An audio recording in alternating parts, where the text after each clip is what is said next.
The truth that you beg not to be told is that the algorithm knows you a million times better than you know yourself, than your mother knows yourself, your father, your siblings, your friends, anybody in your life. The algorithm knows you better than them. It knows how long you paused on that video. It knows which faces catch your eye and why they intrigue you, which voices you keep listening to and which topics make you scroll faster. It knows the songs that make you feel nostalgic and the products that you're going to buy when you're tired, enthusiastic, sad, and joyous just as a whole, and the words that keep you angry enough to keep you online and scrolling. And the part that should scare you, if that entire monologue didn't, which in my mind is incredible if that doesn't scare you, is that it's not just predicting your behavior.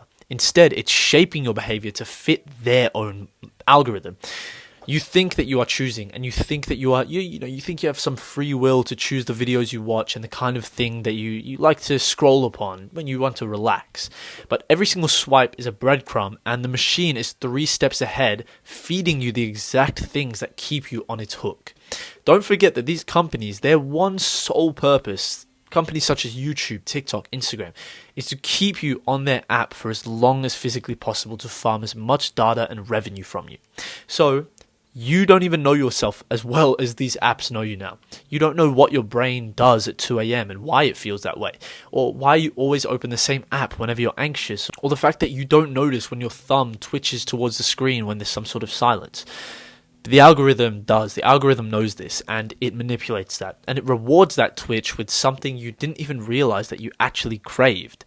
And it's not reading your mind, it is writing it. It opens up the book in your brain and starts writing what you have to believe in order for you to stay on that app for longer. And that is why you wake up thinking about things that you never fucking cared about before, and why your opinions start to sound a bit creepily like the ones you scrolled past last week, and why if you even remember that far, and why your attention span keeps on shrinking and gets smaller and smaller until you cannot sit in silence for a minute without your phone, for 10 seconds without your phone.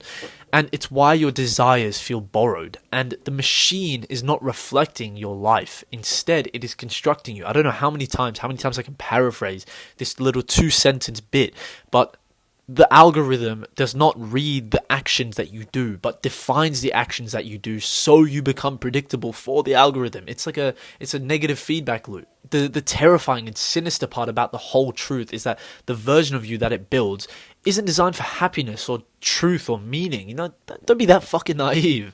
It is designed for profit, and that is it. The sole thing that these companies care about is profit and your data to sell for more profit.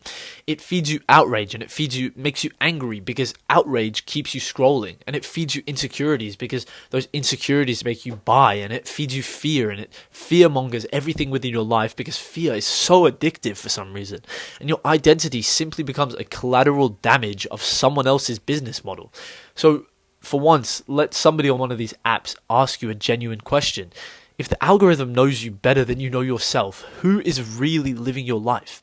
Is it you, or is it that code that nudges you and pushes you and directs you without fucking asking for permission? The worst prison is the one that you yourself decorate. The feed feels more and more personal every single day, and it feels more comfortable and entertaining the more you scroll. And that comfort is the same exact one that hides the chains. The more you consume and the more you watch, the more predictable you become.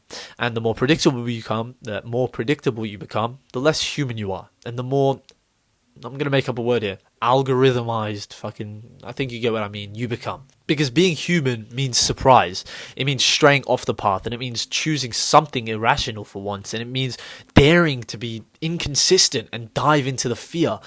That is the freedom and the liberation of being a human, and that is what the algorithm tries or successfully quietly erases from your life. So if you genuinely want your life back and you want to take it from these phones, you have to break that pattern. You have to refuse the fact that you are predictable. Refuse being predictable. Read something outside your bubble for once. Sit in silence instead of reaching for your phone immediately, and make the choice that the machine could never see coming. Be unpredictable, please. Because the moment that algorithm knows you better than you know yourself, which unfortunately is probably a real, what's the word I'm looking for? A reality. Fuck, I'm so dumb. For a lot of you viewers now, is that same exact moment that you stop being yourself and you start forming into this algorithmized person.